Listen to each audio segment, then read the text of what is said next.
আমাদের স্বাধীনতার অনেক বছর হয়ে গেছে, 1971-এর ঘটনা। আর যেটা আমাদের 5ই আগস্ট ছিল সেটা হচ্ছে বিপ্লব, এটা হচ্ছে স্বৈরাচার থেকে মুক্ত হওয়া। এবং এই স্বৈরাচার থেকে 90-এর এরশাদের স্বৈরাচারী পতনে আমি ঢাকা কলেজের একমাত্র ছাত্র।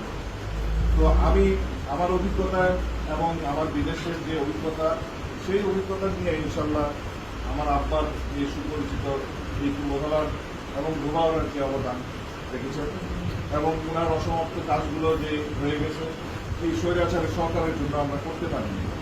অনেক অত্যাচারিত মানসিকভাবে এবং আপনারা আরও বেশি অত্যাচারিত হয়েছেন, যেখানে আপনাদের ঘর বাড়ি, শারীরিক নির্যাতন বা জেল জুলুম অনেক কিছু। তো আমাদের ঐক্যবদ্ধ হতে হবে একটা সুন্দর বাংলাদেশ গড়ার। আর সুন্দর বাংলাদেশ গড়ার জন্য সুনীতি আনতে হবে আমাদের মধ্যে, সুচিন্তা আনতে হবে আমাদের মাথায়, যে আল্লাহ আমাদের যদি ভালো আমরা চিন্তা করি ইনশাল্লাহ আমাদেরকে আল্লাহ ভালোটা দিবে। আর এই সমাবেশে এখন অনেকেই আছেন আপনারা, এখানে আসলে কোনো প্রতিযোগিতার কোনো বিষয় না।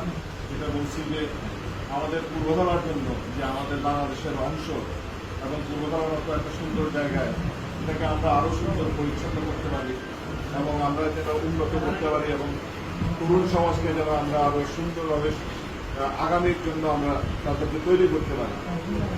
আপনারা জানেন যে এই বিগত 15 বছরের স্বৈরাচার সরকার তরুণ সমাজকে এবং শিক্ষা ব্যবস্থাকে কিভাবে তারা ব্রেইন ওয়াশ করেছে এবং সেই জন্য তাদের পরিকল্পনা ছিল যে আগামী ভবিষ্যৎ যেন তাদের মতোই তাদের গোলাম হয়ে থাকে।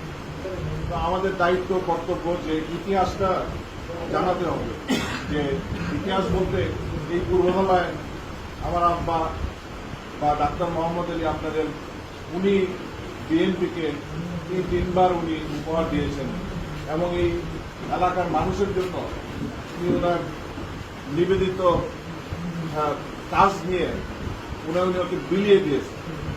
আমি জানি না আমি নিজে কতটুকু পারবো, তবে দোয়াকে চাই এতটুকু আপনাদের কাছে, সহযোগিতা চাই যে আমরা যেন একসাথে কাজ করতে পারি।